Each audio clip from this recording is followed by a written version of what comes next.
My name is Leslie Pyle, and I am the founder of HireMyMom.com.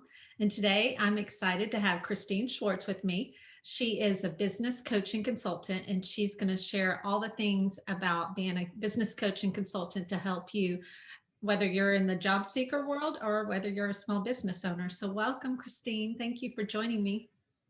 Thank you so much for having me. What a pleasure. I'm very excited.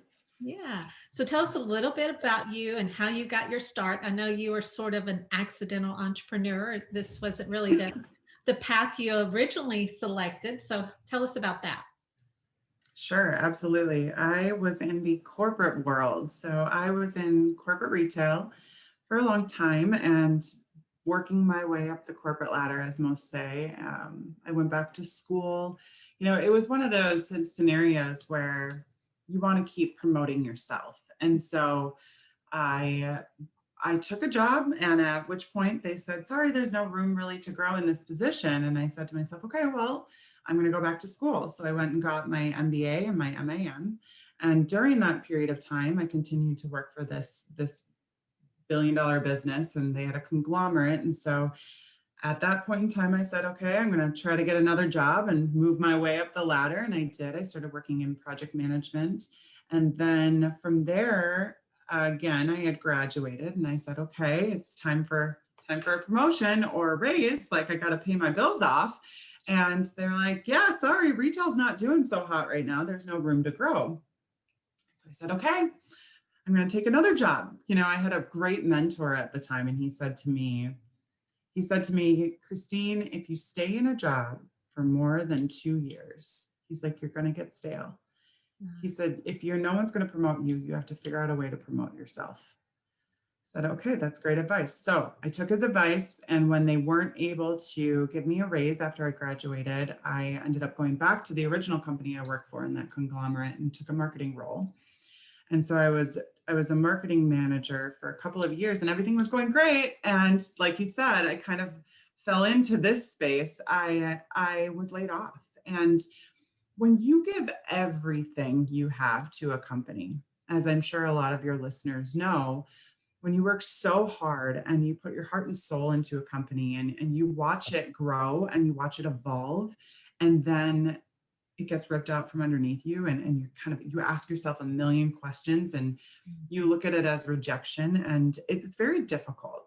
And so that's where I was. I was in this space where I had a little pity party for myself, and I felt like the world was crumbling on me. And then I just said, Kristine, you have to take that growth mindset. You have to look at rejection as redirection and really figure out, okay, what are these next steps? Yeah. And so interestingly, a couple months prior, I was approached when I was still working for the corporation to consult for another well-known retailer. And I said, yeah, let's do it on the side. And that job didn't go through, but it gave me this idea that I could take the skills that I already had, and I could build a business that could not only impact me and my family, but give me that freedom and not have somebody else control my fate.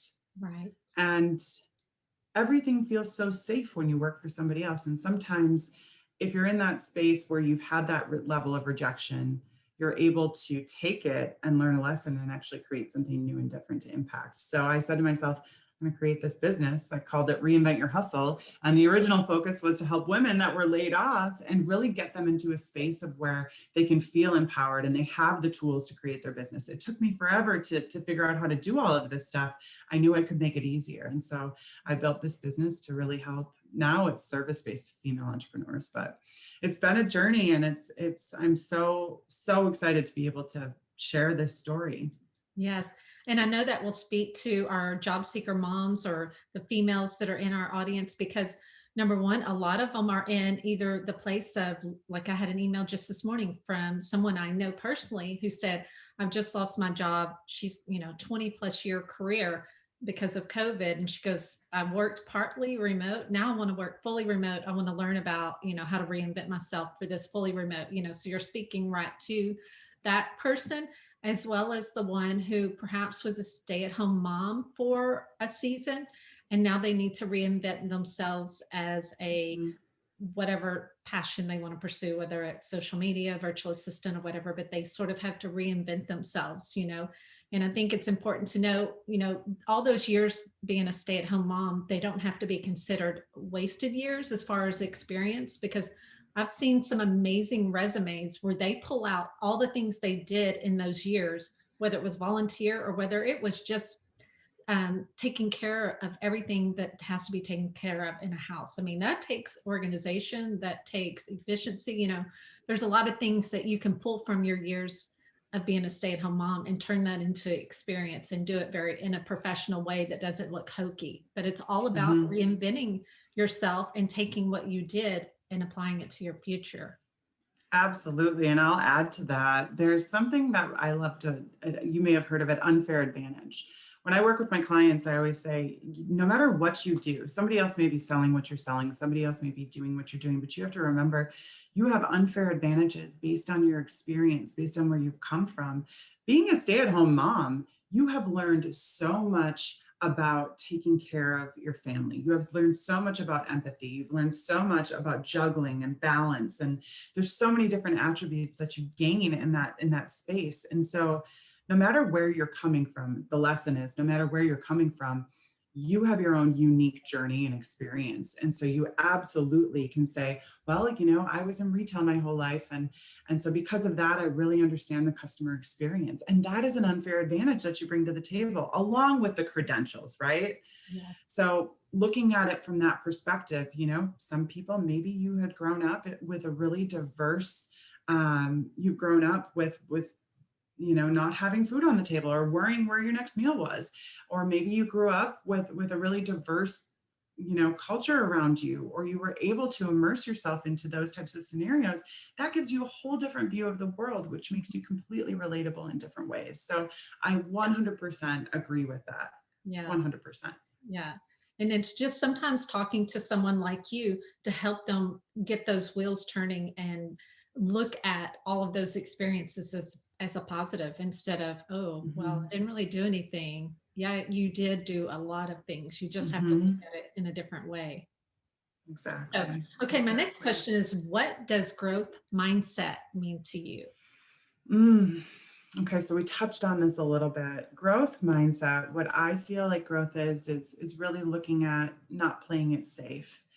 It's it's looking at opportunities as ways to grow. It's saying I don't have a ceiling. It's saying that these character traits that I was given are not stagnant, that I can create and grow. Anytime I talk about vision, I like to say to people, you're creating a vision 5 years out, right? That's not something that can be achieved this year. You may not even have the skills to achieve those things right now. But if you put that goal on, if you put that vision on paper, you can start to say, well, I may not have this skill set, but I'm willing to learn. I'm willing to take constructive criticism. I'm willing to take feedback and really incorporate that into my next steps. And that's one of the pieces when wasn't handed the promotion, when I wasn't given what I needed, I had to figure out new and different ways to move forward in my career. And so how are you allowing those opportunities, how holding space for those opportunities in your life, Mhm. asking questions, being vulnerable? That's what growth mindset means to me. Yeah. Yeah, that's great. I like that. Um, the next thing I want to know is working for yourself by yourself. Excuse me. Sometimes it's hard to stay motivated. So, how do you stay motivated as a solopreneur? Mhm. So many people will say, what is your why? And so for those of you that whether you're seeking a job or whether you're trying to find people to fill the right seats, what is your why when you start looking at the reason for your next move? And for me, my motivation is that why. So I started my business to have freedom, to Mhm. be my own boss, and to be able to say, I can make a different type of impact. And so it started out with money, right? Like we all are working to support a lifestyle. We're all here to support our families, Yes. but then it becomes bigger than that. I got a little taste of creating impact with people and watching the aha moments and seeing people so excited that they made a difference in someone else's life that it was like, yes, this is is what I should be doing. I'm so Yeah. excited to see this change in you. And so it's evolved into the passion for what I'm doing and the reason why I want to do it. And so even those days that as an entrepreneur, you can wake up and you can decide, I thought about this the other day, I'm not going to go to this meeting, or I can create my own schedule and I can block off an entire day. I'm excited because I know that there's a ripple effect. And so it's okay if there may be one thing I don't want to do, but I 100% know that I have a priority to these women to come to the table. Yes. And especially when you have clients, you have to come to the table for them. They signed up for something. And so you need to bring your best self every single day. And that's what drives me. That's what pushes me. Yeah. Yeah. That's awesome. So how do you go about creating a vision for your own future? Kind of touched on that, I think, a little bit. Yes, yes. So there's a couple of different things, and you can actually do this exercise for anyone that's listening. There's a couple of things that you can do. So first and foremost, creating a vision is not an easy thing to do. Goals are a little bit easier because they're shorter term. Right. Goals are something that can be achieved within the next year, something that can be achieved in the next couple of weeks or the month, or so be it. Where a vision is more conceptual. And so for those of you that maybe have an issue, I shouldn't say issue, it's just harder to conceptualize. It's harder to think about something that you don't know the path of getting there. So I would say to you, if you took all of the resources out of it, whether it's time or money or geographical limitations, and you started to say, this is what I would love my lifestyle to be, this is what I would love my life to look like, Yeah. then you can start to ask the questions of why or the how, and that's your goals, right? Mm-hmm. So when you're crafting a vision, it's ultimately starts with you. Mm-hmm. And then I tell my clients to look at what are your greatest strengths, what are your zones of genius, those things that they seem like time just passes by, and really hone in on those things because those are what makes you happy. Mm-hmm. And try to understand, where do you want to put your efforts? When it comes to your professional vision, whether it's you're an entrepreneur or you're developing a career, I actually have an amplified vision template that I can actually send you a link for the people that would want to go through this exercise. And I have a vision meditation too. But the whole point is, you want to ask yourself the questions of why you're doing this, and then get really, really clear on the types of impact and the transformation that you want for not just yourself, but for your company. What is the impact that you want to make on this world? When you start to ask, really, these are hard questions, and they're deep questions, and you have to spend time with it. But when you start to get really, really intuitive, and you start to put these words down on paper, they become more tangible. And so best recommendation is to, number one, don't think about the how I'm going to get there as you're building this vision. Mm-hmm. Think about, what do I want? What does that perfect day look like in 5 years? Right. Then start asking your questions about, what's the lifestyle I want to create? I want to create a business or a lifestyle, and then bring my business in. I want to create, what is the lifestyle you want to create? And then you can bring your business in. And then your strengths, looking at those zones of genius, Yes. and then asking yourself, what is the impact? What is the transformation you want to create in this world? Very cool. And that's a lot. Yes. That's a lot, but I can certainly send you those I'm guessing links. though, if somebody wants to work on you one-on-one, those are the types of things that you work with them on, if that's what they're looking for help on. Yeah, that's my jam. That's what we do. I pull those things out of you so that it's a lot easier. Sometimes you need someone else that's not so close to that, Yeah. what you're doing and your ideas, that they can ask those hard questions and pull those things out of you.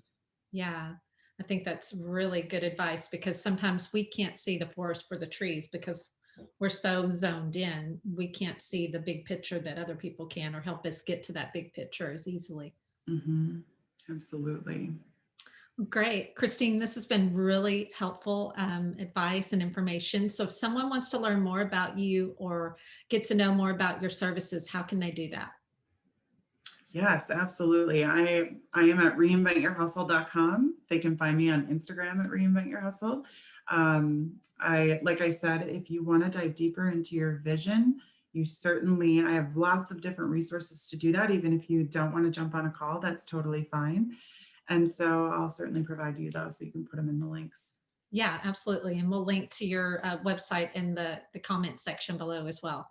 So, well, thank you Right. again. This has been super fun and super helpful. And I am excited to see who's going to learn more and want to know more about your services.